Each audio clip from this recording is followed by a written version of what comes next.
राजस्थान की सड़कों पर अब कांग्रेस की भारी हुंकार देखने को मिल रही है। हाथ में बैनर, जुबान पर नारे और इरादे बिल्कुल साफ, भाजपा सरकार को घेरना।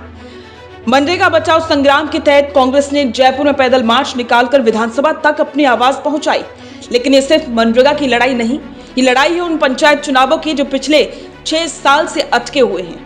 क्या भाजपा जानबूझकर लोकतंत्र के सबसे छोटे पायदान को खत्म करना चाहती है? आज की रिपोर्ट में देखिए कांग्रेस का ये शक्ति प्रदर्शन। नेता प्रतिपक्ष टीकाराम जूली के नेतृत्व में विधायक आवास से विधानसभा तक पैदल मार्च निकाला गया। जूली ने केंद्र और राज्य सरकार पर सीधा हमला बोलते हुए कहा कि काम कोई एहसान नहीं बल्कि मजदूरों का हक है।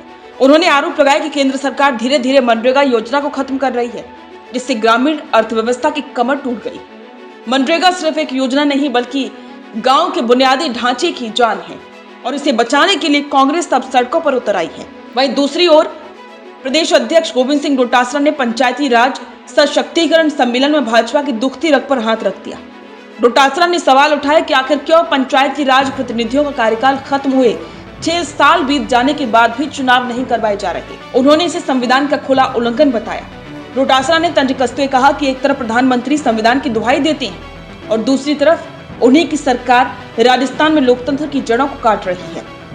कांग्रेस का आरोप है कि पिछले 2 सालों से पंचायती राज संस्थाओं को कोई विकास राशि नहीं मिली है, जिससे ग्रामीण राजस्थान का विकास पूरी तरह से ठप हो गया।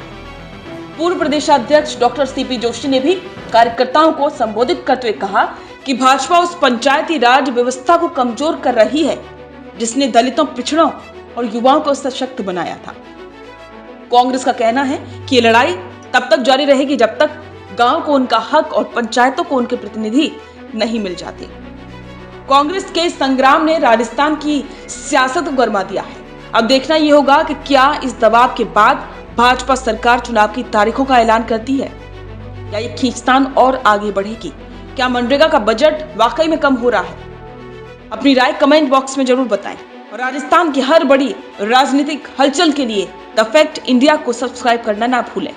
रुकिए और जरा ध्यान से सुनिए। क्या आप हमारी इन खबरों से अपने व्यापार को भी बढ़ाना चाहते हैं? तो आप भी खबरों के दौरान इस तरह के एलिमेंट्स पर अपना विज्ञापन दे सकते हैं या फिर ऐसे खबर के 1 मिनट बाद अपना पूरा विज्ञापन डलवाएं, जो कि 8 लाख से ज्यादा सब्सक्राइबर्स और फॉलोअर्स वाले द फैक्ट इंडिया चैनल्स और पेजेस से राजस्थान के कोने कोने में पहुंचेगा और इससे आपका व्यापार, ब्रांड सब कुछ बढ़ेगा।